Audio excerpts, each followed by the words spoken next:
ki jai. Om Namo Bhagavate Vasudevaya. Om Namo Bhagavate Vasudevaya. Om Namo Bhagavate Vasudevaya. So Hare Krishna, dear devotees. So we're continuing with the summary of Bhagavad Gita. Chapter 10, we've reached up to chapter 9 yesterday. So let's see if we can do a few more chapters today. So 10th chapter is called the Opulence of the Opulent, Absolute, sorry. And it's divided into like 4 themes. And the first theme is in the first 7 chapters where Krishna reveals to Arjuna how no one really knows him, that he's unborn, he's beginningless, he's the source of all the qualities in us, and how the sages come from his mind. He's really revealing this to Arjuna because of the personal relationship Arjuna has with Krishna as his dear friend. So very important that we develop a relationship with the Supreme Lord. He isn't just, it's not just some light. This absolute truth is not just some light, but actually is a personality. And we're not restricting him when we're saying that he has a personality. His personality is beyond anything that we can ever imagine. And it is multifarious. You know, he has, depending on which avatar he accepts, it's just beyond what we can ever imagine. So there are essentially 5 rasas one can have with the Lord. There are more, but these are the 5 main rasas. And we try to develop, if naturally, not impose it on our minds, but naturally will come when we are engaged in serving the Lord, how we relate with him. So Santaras is probably the lowest of the different rasas. It's neutrality, where you're just observing the Lord and his opulence, maybe. So that is, for example, you may be situated as grass on the lawns of Golok or Vaikuntha, enjoying the Leelas, but you're not actually taking an active role in the Leela.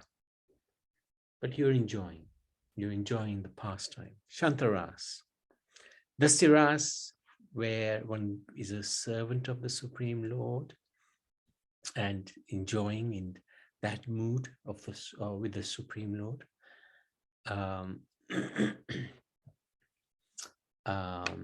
Serving him, and serving him without any motivations, without any breaks.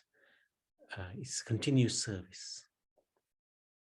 And the Lord becomes very pleased with that seva. And then there's Sakyaras. That's the 3rd type of relationship, which is in friendship. And there's different levels of friendship. There's close friendships and there's formal friendships. So Arjuna had both, really. He had a formal friendship with the Supreme Lord, understanding that this is the Supreme Lord. But he also had an informal relationship where they would eat from the same plate, or they would maybe sit on the same bed, lie on the same bed. So there was a little bit of familiarity, if you like, in a positive way between the Lord and the devotee. But also there was an understanding that this is no ordinary personality. This is the Supreme Lord. And then we have, but there's other deeper friendships, closer friendships that the Lord has with devotees. Especially in their relationship with Krishna in Golok, Vrindavan. Some very, very close relationships with the Supreme Lord. Extremely friendly, where the Lord is not regarded as the Lord, but as their best friend, whom they cannot stop thinking about, stop loving. And then the fourth type of relationship is Vatsalya Ras. Vatsalya Ras is one in parenthood, where one is looking after the Supreme Lord as mother, father, or nurse, or auntie. Purnamasi is one example. She has a Vatsalya Ras mood towards the Supreme Lord. Again, these can vary in their types of Vatsalya Ras. Yashoda Mai's Vatsalya Ras mood is completely different from that of Kaushalya Mataji towards Ramachandra.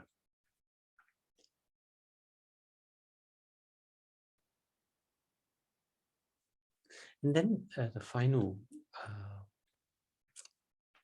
mood, ras, one can have with the Lord is Madhurya Ras, which is considered to be the highest. All of these are, in one sense, equal, because whoever's serving in those rasas will consider that the highest, because that's their relationship with the Supreme Lord. But from an analytical point of view, we can understand Madhurya Ras is the highest, because the relationship between the Lord and the devotee is extremely close. So, very important to, in due course of time, naturally have developed a relationship with the Supreme. Second theme is, this is really very important. And we have this wonderful devotee here. Rianch, would you like to recite these 8 verses? Are you there? Yes, Raj. These 4 verses, sorry, from 8 to 11, chapter 10. Okay, Raj. Sarvasya prabhavo matta sarva pravattate iti matva vajanti madabhava samanyata chitamatkata prana bodhayata varasvaram utantascha mitra tustanti charavantita tesham sattanam tatam priti purvakam tadami piyotnanta devavatira vapate ete sarvani.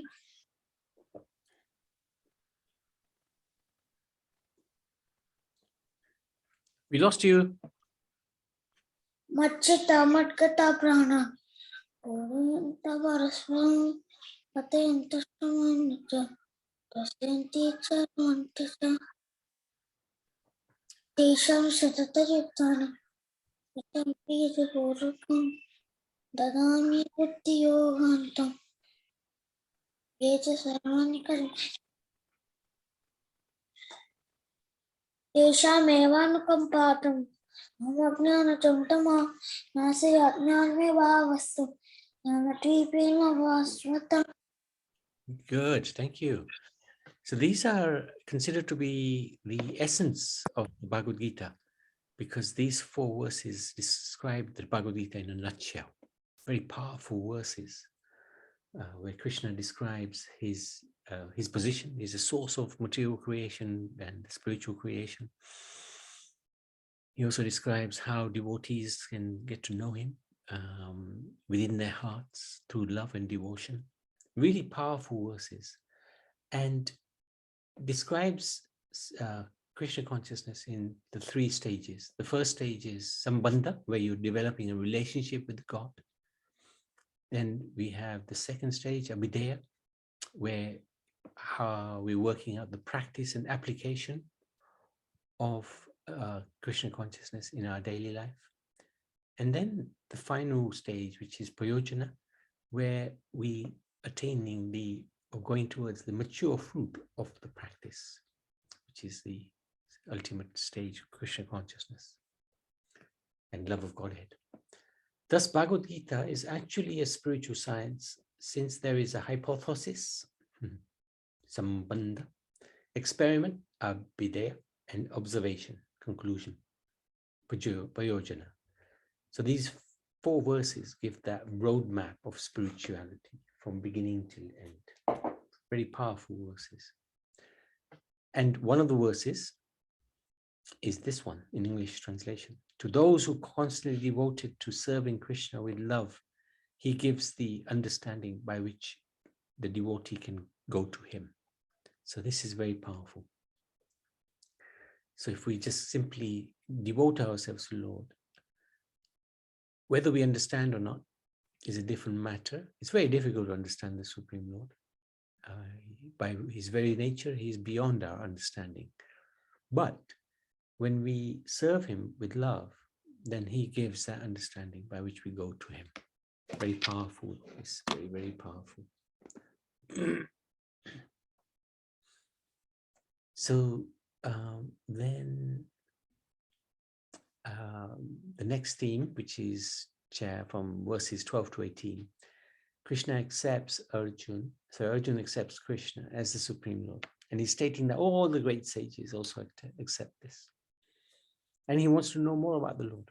So this is where he's saying to the Lord that you are Param, topmost. But it's not just me saying it because I'm your friend. Somebody can say, yeah, Arjuna was a friend of Krishna, so he was glorifying Krishna. But actually all the sages accept the supremacy of the Supreme.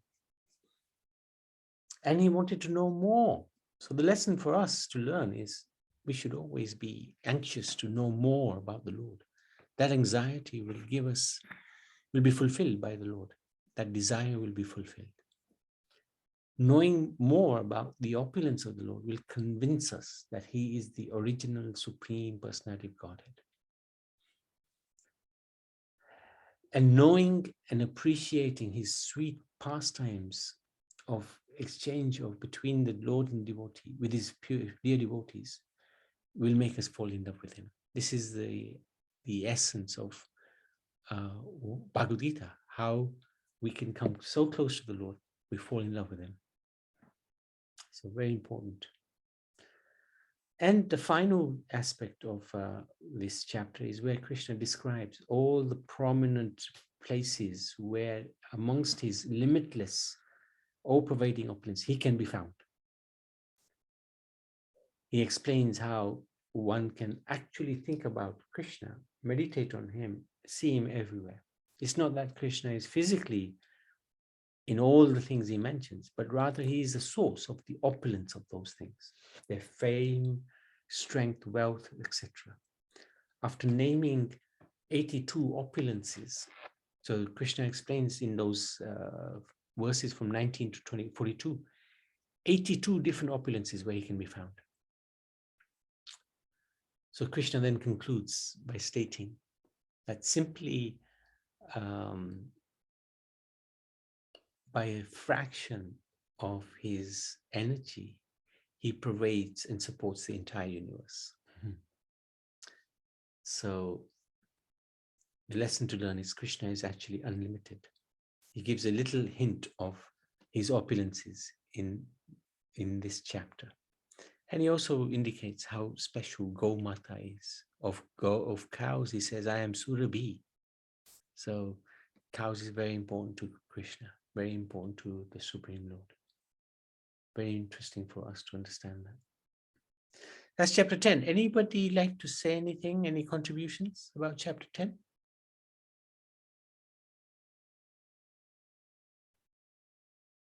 We can move on to chapter 11.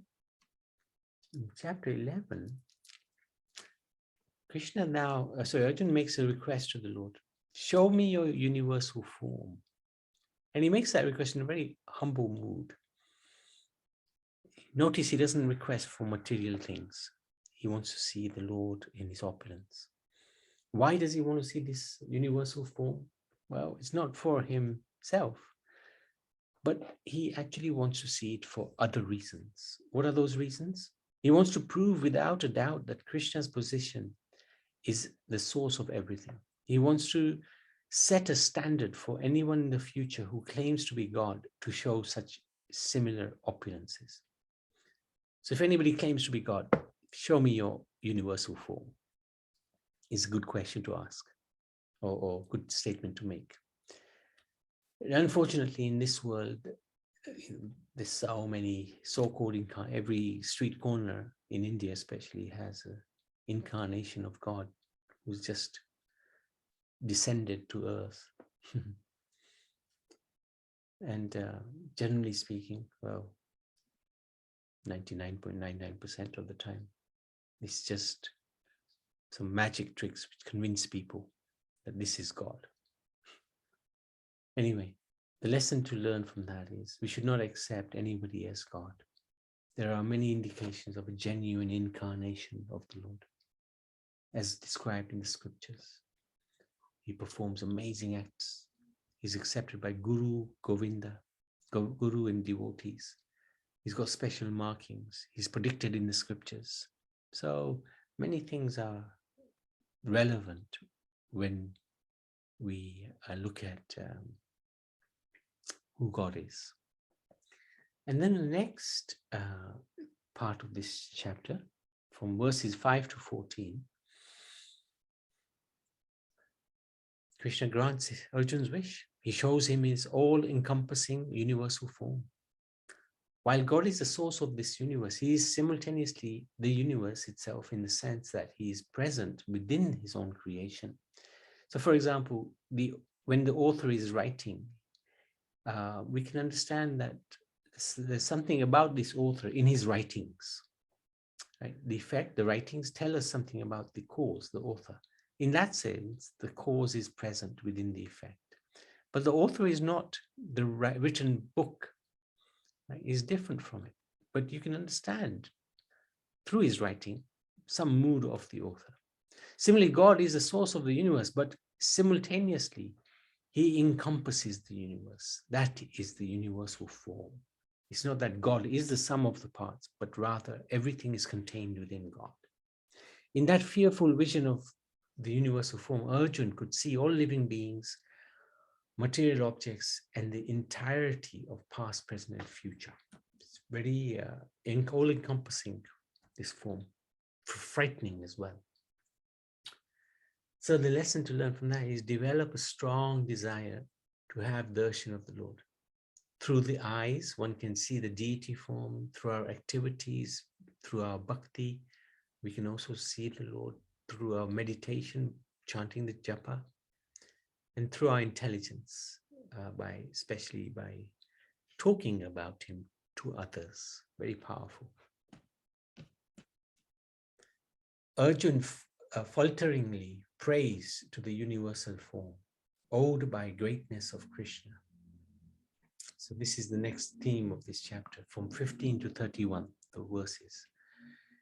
He's shocked, he's amazed by the greatness. He begs forgiveness because he had treated Krishna with such familiarity.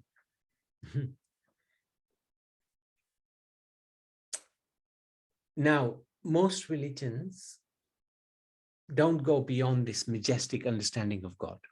Right? God is the creator, he's great, he's all-knowing, he's infallible. So that gives a little feeling that we should be fearful of God. Shouldn't have any intimacy or see the sweetness, have a personal relationship with the God. But actually, we should be clear that God has a mission. We have a mission, right? After many lifetimes, we've finally got a human body. This human body is very rare to achieve. It's temporary and it can be destroyed at any time. Death can happen at any moment. Association of devotees and the seed of bhakti is very rare. Somehow we have this. And taking shelter of the Gita, chanting the holy names, performing bhakti, that's our essence in life. Everything else is detail. So this is very important things to do. Taking shelter of the Gita, learning, reading, understanding, chanting, doing some seva. Everything else is detail. And then but unfortunately, due to our impurities, we need to hear this message over and over again. The next part of this chapter, Krishna talks about time. I am the great destroyer of all worlds. Krishna advises Arjuna. The opposition is already destroyed. Just become my instrument. Appreciating the Lord's greatness, Arjuna offers his obeisances to the Lord, apologizing for his closeness and appreciating the greatness. lesson to learn from that. Don't waste time. There are unlimited ways how we can waste our time. Television, social media, too much news, gossip, mobile games, mundane music, social events, mundane literature. Everything will be, these things will not help us in our progress in Krishna consciousness. Wasting time is, you can never get it back again. So best to try to remain focused as much as we possibly can. And the final part of this chapter, Arjuna is very fearful of this universal form, and he asks Krishna, please, let me see your four-handed form. The human-like form of Krishna, around whose neck is swinging a garland of flowers, beautified with the moon locket, whose two hands are adorned with the flute and jeweled ornaments, whose graceful threefold bending form attracts the mind of his devotees. Ancient Sanskrit texts describe Krishna as Rasovayasa, the very embodiment of affectionate relationships, loving relish and transcendental sweetness. This form is difficult to achieve. So the two-handed form, two-handed, three-bending form of the Lord is the original form of Krishna. Extremely difficult to have darshan of, let alone achieve. So we should understand that God is a person who is full of color, character, and bliss. He knows how to have a good time. Is much more interested in relishing the sweetness of pure love than the ritualistic worship of those who approach him in awe and reverence. So that's chapter 11. Very interesting chapter, universal form. Anybody with any comments or any questions? Anything you'd like to share on chapter 11? Very interesting chapter.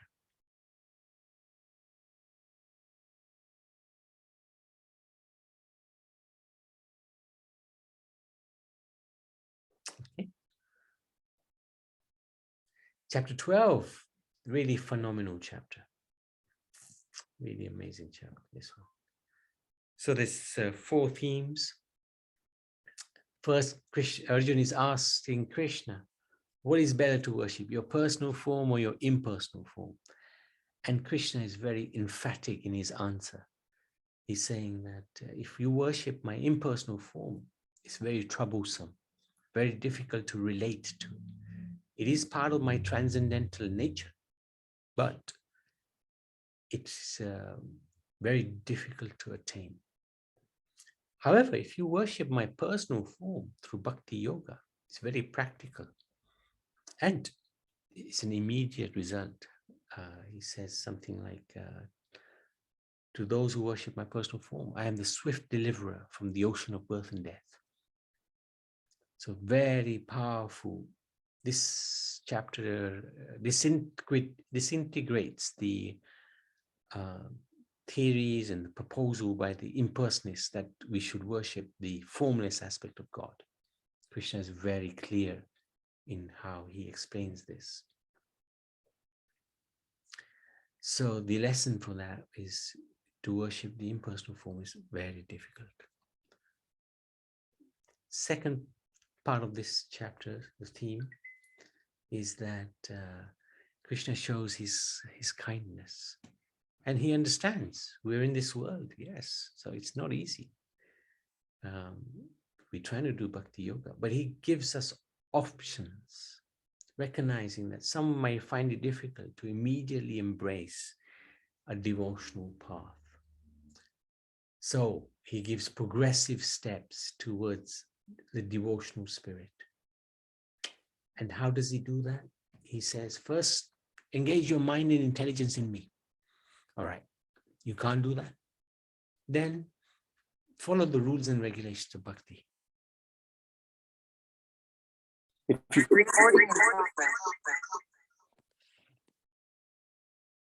Get out of that one.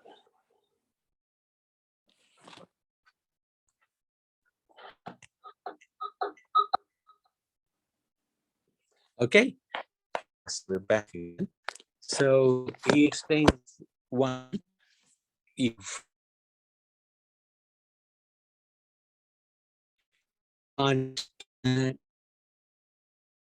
Bhagavad either.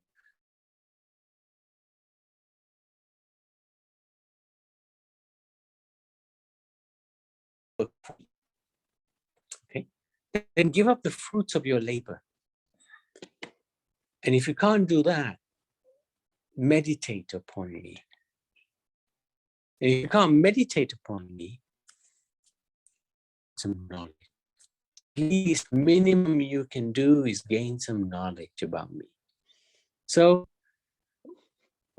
the least we can do is try to understand Krishna through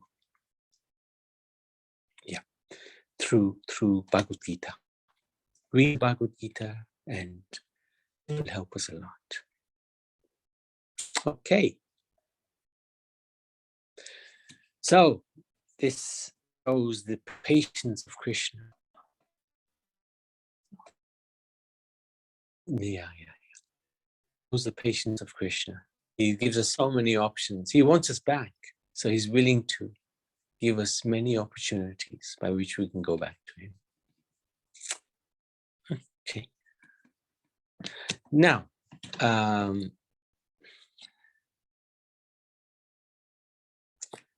did we get here?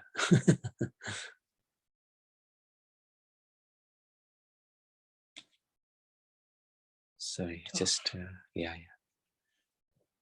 And then and there's one more point. One more part of this chapter. The theme is he describes the glories of the devotee. And these are the 8 verses he describes about what his devotees are like. And one theme that comes through again and again is that his devotees are not, this is the wrong one. His devotees are not,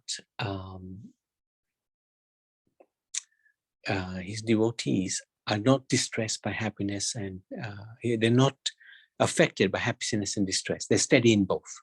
And he says that 4 or 5 times. So it's a really powerful message he's sending to us, that whether you're happy or not happy, just continue your seva for me and I'll be happy with you.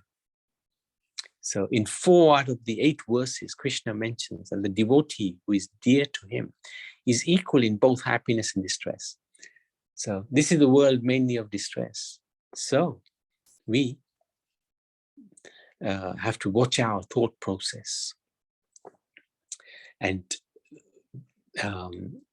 we have to be clear that if we are distressed, then we're not going to please Krishna. If we're overly happy about a material situation, we're not going to please Krishna. So be steady in both. That's a really important message Krishna gives. So that's 3 chapters. Should we stop there? Yeah, let's stop there, and we can. Anybody, any questions? Chapters 9 to 10, 11, 12. Anybody, any questions or any comments? Otherwise, let's go to the Nishinga Kavach. Bhagavad Gita ki